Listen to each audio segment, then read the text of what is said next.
I am resigning from my post as Education Minister. It is for personal reasons. I thank everyone for the opportunity. तो आखिरकार देश के शिक्षा मंत्री धर्मेंद्र प्रधान जी ने इस्तीफा दे दिया, लेकिन सबसे बड़ा सवाल है कि क्या सिर्फ एक इस्तीफा से लाखों छात्रों का भरोसा वापस आ जाएगा, या पेपर लीक हमेशा के लिए बंद हो जाएगा, या फिर ये सिर्फ एक राजनीतिक कदम है। ये जानते हैं पूरी कहानी क्यों हुआ। पिछले कई हफ्तों से देश भर में छात्र सड़कों पर थे। आरोप था कि नीट यूजी समेत कई परीक्षाओं में पेपर लीक और परीक्षा अनियमितताओं के लाखों छात्रों का भविष्य प्रभावित किया। अंतर मुद्दे पर लगातार प्रदर्शन हुए। शिक्षा मंत्री ने इस्तीफा की मांग तेजी होती गई। आखिरकार आज यानी 25 जुलाई 2026 को धर्मेंद्र प्रधान ने अपना इस्तीफा प्रधानमंत्री को सौंप दिया। इस पत्र में उन्होंने कहा कि वो छात्रों के हित, देश की एकता और विवाद को आगे न बढ़ाने के लिए पद छोड़ रहे हैं। लोकतंत्र में मंत्री केवल विभाग नहीं चलाते बल्कि उनकी जवाबदेही भी लेते हैं। इसलिए कई लोग मानते हैं कि अगर शिक्षा व्यवस्था पर इतनी बड़ी सवाल उठ रही है तो नैतिक जिम्मेदारी लेते हुए इस्तीफा देना सही। लेकिन दूसरी तरफ एक सवाल और है, क्या सारी गलती शिक्षा मंत्री की थी? पेपर लीक में स्थानीय गिरोह, परीक्षा एजेंसियां, प्रशासन, सुरक्षा व्यवस्था और कई स्तरों पर लोगों की भूमिका हो सकती है।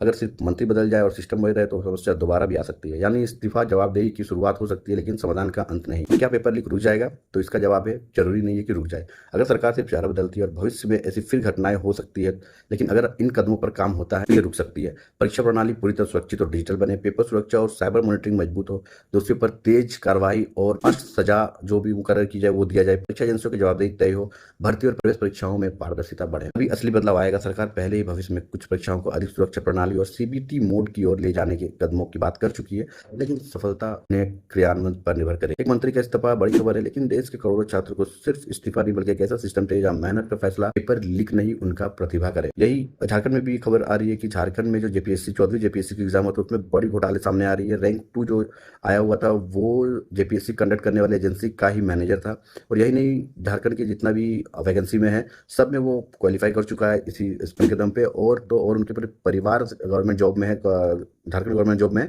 और सारे के सारे इसी स्कैम के तहत भर्ती हुए हैं।